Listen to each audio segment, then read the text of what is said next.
It's been almost 4 years, 3 years and 11 months to be exact, November of 2020, since Georgia lost to anybody not named Alabama, and they are on the road this weekend, this coming up Saturday, on the road against the number one ranked team in the country, Texas, and Georgia, of course, is a 3.5-point underdog in this game. Texas, consensus number one right now in both the AP and the coaches poll. Win over Michigan, win over Oklahoma. Georgia, close loss to Bama. I say close. The first half was an absolute blowout, dominated by Alabama. Georgia clawed its way back in the second half, coming up a little bit short there. And then a couple of shaky performances since then, most notably the Mississippi State game this past weekend, where they gave up 31 points at home to the worst team in the SEC, Mississippi State, a team that's 1-5. A lot of question marks about Georgia heading into this game. It's not a surprise to me that they're an underdog, a situation they haven't found themselves in all that often. In the last few years. This is the first time Georgia's been an underdog in any game since the opening week of 2021. They were an underdog to Clemson, a game that Georgia eventually won. I have a couple of different opposing thoughts and views on this game. I'm going to go over a little bit of those here in this video, and then I'm going to give you my pick on who I think is going to win here. Let's start with the quarterback. Quinn Ewers, Carson Beck, I think two high-level quarterbacks. Neither all that mobile. I think Quinn Ewers is probably a little bit more mobile than Carson Beck, but I don't think anybody would consider either of these QBs to be some sort of dynamic dual-threat quarterback like, say, a Jalen Milroe or something like that. But both really, really good pocket passers. Both play the position of quarterback at an extremely high level. Quinn Ewers is coming off of an injury, an abdominal strain that kept him out for a couple of weeks. Arch Manning came in and did okay for Texas there in a backup role. Quinn Ewers did get the start again last week against Oklahoma and played pretty well. Got off to a little bit of a slow start in that game in the first quarter, but Texas picked it up offensively after that and absolutely dominated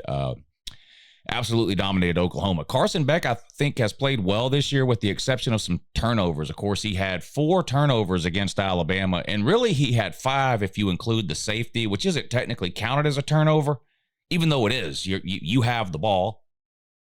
Now you don't because of the safety. So 5 turnovers. We had 3 interceptions, a fumble, and of course the safety had a costly interception last week against Mississippi State in the red zone. A ball he threw into the end zone that got picked off.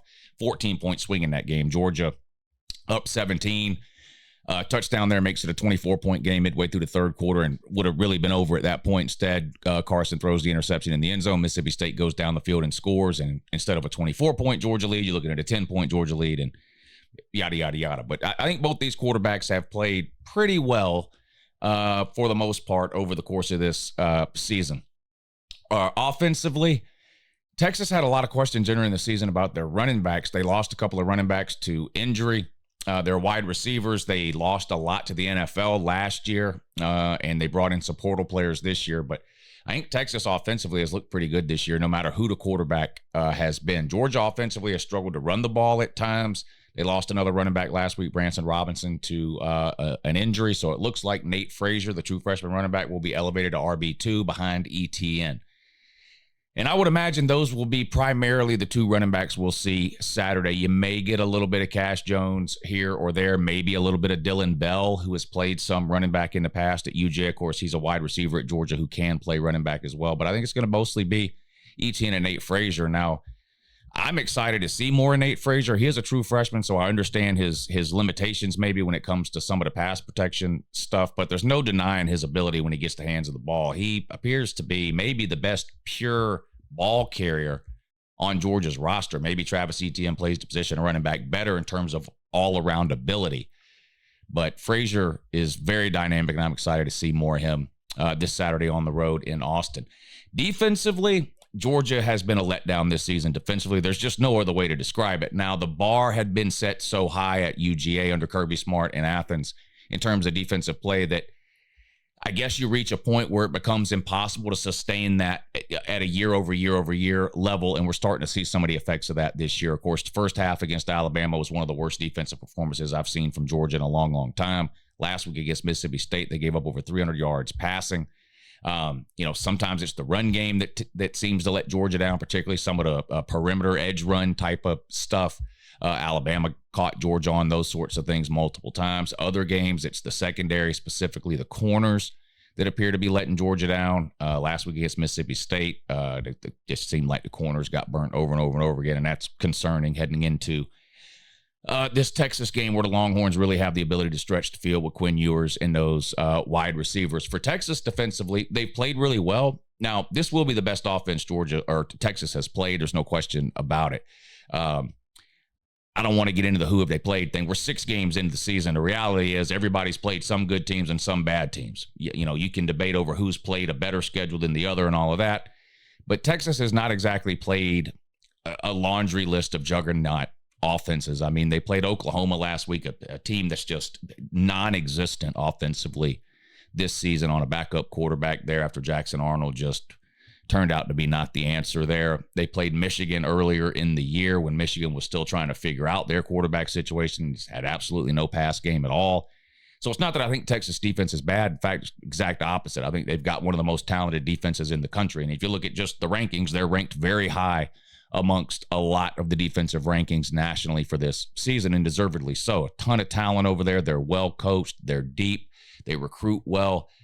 There's no denying the ability and the talent that is on that defensive side of the ball for Texas. My only point is, no matter how good you are defensively, good offenses can score on good defenses. We see that over and over in the world of college football. You take a look at the Oregon-Ohio State game from this past weekend, right? I think everybody would say that up until that game, if you'd watched Oregon and Ohio State play, both of those teams appeared to be more defensive-minded teams than offensive. Again, not that those teams don't have offensive weapons. Of course they do. You look at Ohio State, it's an NFL wide receiver room. They've got 2 NFL running backs with Judkins and Henderson, and the same thing over at Oklahoma with the wide receivers they have and Dylan Gabriel at QB. But those were defensive-oriented teams, right? And then the 2 teams play, and what happens? They score almost 75. They score almost 75 points in that game. Georgia, a couple of years ago against Ohio State, one of the best defenses in the country, end up being a shootout-type game with Ohio State. And Georgia, a team who generally has a good defense year in and year out, has found itself in several of those games over the years under Kirby Smart. So the point I'm making is that generally good offenses are going to score on good defenses. And if you're a Georgia fan, I think that's what you have to hope for here in this game, because to rely on sort of the old school Georgia fan mentality that you've come to kind of grow accustomed to under Kirby Smart, which is, let's go play really good defense. Let's run the ball. Let's shorten the game. And let's win this thing, 34-17 or something like this. It's just not going to happen. I don't see any way possible Texas doesn't get to 30 points in this game. Almost everybody Georgia has played this year, it seems like, has been able to move the ball, with the exception of Clemson and, I guess, Kentucky. Maybe you throw Auburn in there too. But again, there's some really bad offenses in the SEC this year. I know we love to talk about, the conferences and this conference better than that. And blah, blah.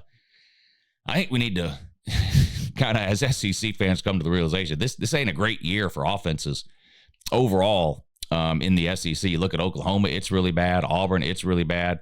Tennessee's offense, I don't know if we would describe Tennessee's offense as really bad, but it's nowhere near what we're used to seeing, right?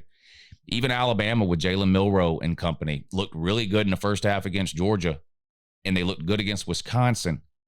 Really nothing outside of that. They didn't look great against South Florida. Of course, lost to Vandy. Struggled to move the ball against South Carolina this past weekend. A lot of the offenses appear to be down in the SEC this season. Not Texas's offense. Texas offense is rolling. I mean, there's a reason they're ranked number 1 in the country. They have manhandled every single opponent they've played. They're really the only team in the country up to this point who either hasn't lost a game or hasn't at least struggled to a couple of wins. Even Oregon, who's currently undefeated and just got the big win over Ohio State, of course, had some close games early in the year with an FCS team and then Boise State. Texas has looked really good year in and year out. So I think if you're Georgia here, you have to plan on scoring in the 30s, potentially into the 40s to try to win this game. So the question is, can Georgia do that offensively? Well, yes, they can in general. Can they do that against Texas? Well, that we don't know. I do believe that Texas's defense has not been tested yet this season for the reasons that I already mentioned. Again, not to say that means Texas defense is bad. I don't think Texas defense is bad. It's got too much talent. They're loaded with NFL players. They're deep. They're well coached, all the things I went over before. But it is fair to say that Texas defense has not been challenged to the level that I believe they will be challenged this weekend against Georgia, Carson Beck, and this offense. Again, Michigan and Oklahoma being probably the 2 best teams that Texas has played just have non-existent offenses. Now, to be fair to Texas, they did what you're supposed to do when you play a team with a non-existent offense. They completely shut them down. So I can't emphasize this enough. I am not saying that Texas has a bad defense, because there's going to be people that misunderstand what I'm saying. Oh, this guy who they played. It's not a who have you played thing. I'm trying to find a path here for Georgia to win this game. It's hard to find anybody on the face of the planet right now who's willing to pick Georgia in this game. And I understand why. I get it. Texas has looked like the best team week in and week out over the course of this season. Georgia, outside of a week 1 dominating win against Clemson, hasn't looked anywhere close to the best team in the country at any point, right? We can go through all the games. The loss to Bama, the 1-point win on the road against Kentucky where they only scored 13. The Auburn game was probably the second best game they've played, and that really ain't saying much. Last week against Mississippi State, I thought the offense played really good, put up 41 points, but the defense couldn't stop a nosebleed. Georgia has not looked great this year. Georgia's going to have to play better than they've played at any point this season for a full 60 minutes. Even the Clemson game, they couldn't get a first down in the first half. Now the second half was a different story. They kind of ran away with it. But Georgia can't show up into this game expecting to play one good half of football. We saw that not work against Alabama. It has worked against some lesser opponents like Kentucky, but it's not going to work on the road against Texas. So it's obvious to me why Texas is the favorite in this game. It's obvious to me why the majority of people that I have talked to and that you've probably talked to, or the comments or opinions that you read online, all seem to be pointing towards a Texas victory in this game. Here's what I will tell you. If Texas is a 3.5-point favorite, you can bet just the first half of games. The first half line for the Texas-Georgia game, at least on the places that I use, is not out yet. But generally, the first half line of a game is a little bit more than half of the overall spread. So in this case, Texas being favored by 3.5, the first half line is probably something like Texas -2, potentially as high as Texas -3 for the first half. I would be all over that. Texas being at home is likely, I think, to come out hot in this game. Georgia, even if their offense is able to get going, it's likely to take some time for that to happen, in my opinion. Now, if you're a Georgia fan, it can't take until the second half for that to happen. I'm talking about a couple of possessions at the most, and then it's going to have to be ready to go. But because of those things, I would really consider taking Texas minus the points in the first half, which again would be -2, -2.5 first half. But I think Georgia can find a way to win this game in the second half. And I've gone back and forth on this pick in my mind a bunch of times this week. We talked about it on the Lunch Money show last night. I've talked about it on the morning show for both days this week. And in fact, yesterday, Monday morning, I said, I'm going to pick Texas this week. And I picked Bama to beat Georgia. I am a Georgia fan. I don't try to hide that. Georgia's my favorite team. I love college football, and I try to be as honest as I can and kind of set my fanhood aside when it comes to making these picks on these games. And I don't always pick Georgia to win. I picked Bama to win the Georgia-Bama game, and Bama indeed ended up winning that game. I think Georgia gets the win here. It seems like they're due to sort of put it all together. I do wonder whether or not Texas defense can hold up for 4 quarters in a game like this. And I just don't think anybody's going undefeated in the SEC. I said it in the offseason. I did my prediction videos for every team. I had everybody losing at least one game in the SEC. I had Texas going, I think, 11-1. In fact, I think I had Georgia and Texas playing in the SEC championship game, each at 11-1. Georgia's already got their one loss. Texas does not. They've got some difficult games coming up. They play Arkansas. They play Vandy. They, of course, play Texas A&M at the end of the year. So Texas has some other hurdles to get over if they get past the Georgia hurdle. So, we'll see what happens with that. But I think Georgia can find a way here in the second half to get the win. And I am going to take Georgia plus the 3.5 points.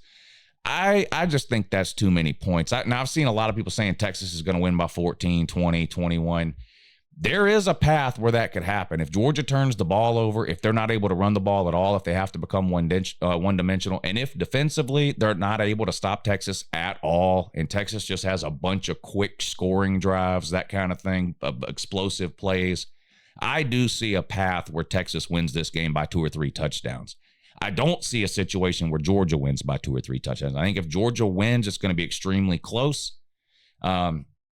The second scenario I would say would be Texas winning a close one, and then third would be Texas winning by 2 or 3 scores in that particular order. I think Georgia will be behind in the first half. I look for them to make some coaching adjustments in the second half. This is going to be a great coaching matchup, by the way. Kirby Smart, of course, one of the best defensive minds in the country, head coach of Georgia. Sarkisian, one of the best offensive minds in the country, head coach at Texas. It's going to be kind of a great back and forth, not just between the two head coaches, but between the staffs that both of these teams have put together. It's going to be an interesting kind of chess match to see how that plays out.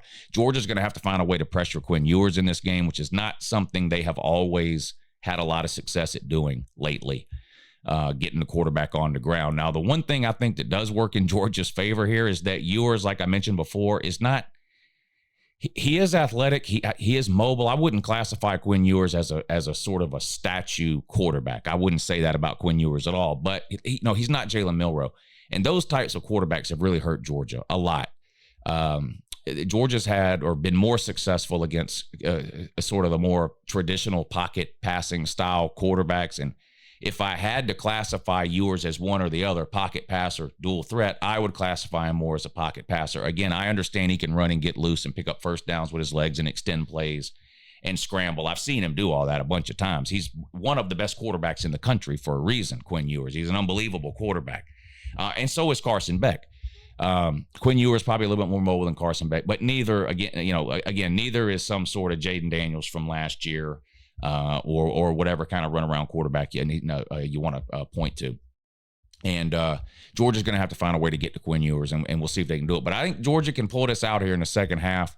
They got to be able to run the ball. They got to protect Carson Beck. They got to avoid the turnovers, and they're going to have to force some punts. How many punts? Texas is going to score. Look, I'm under no delusions here. Texas is going to get into the 30s. I am very confident of that. This game reminds me a little bit of the Georgia-Oklahoma game, potentially, from back in the 2017 Rose Bowl. A game where Georgia was down at halftime, of course, mounted a comeback in the second half, ended up winning in overtime. I'm not predicting overtime here. So it's crazy to try to predict that a game would go into overtime, but I think the sort of trajectory of the game could be the same. I could see Texas getting off to a fast start at home. Georgia hopefully making some adjustments over the course of the first half into halftime, and then similar to what they did in the Alabama game, hopefully they won't be in that big of a hole. I mean, if they go down 28-0, just like in the Bama game, the game is over. That's great that Georgia came back in the second half, but I've told you before about that Georgia-Bama game. I put way less stock in the second half of the Georgia-Bama game than I do the first half. Both teams were playing completely different styles of football in the second half than they played in the first half. That's just a fact and a reality. Georgia was going for it on fourth down every single time in the second half, so they had 4 downs to get a first down instead of 3. It was just a totally different game in the second half. If Georgia goes down 28 points in this one, the outcome will be the same, and that'll be a Georgia loss. So I expect Georgia to get down in this game, but they can't get down by more than 2 scores. They got 7-0, a 7-point deficit of 10, 13, 14. I think Georgia can hang around there and potentially make a comeback in the second half. It gets beyond that 14-point deficit mark in the first half, I think Georgia could be in some serious trouble. But I am going to take Texas in the first half, -2, 2.5. I think Texas wins the first half. As far as the game goes, I like Georgia plus the 3.5. I'll take that as a bet. And I think Georgia wins the game. All right, appreciate you watching. Have a good morning.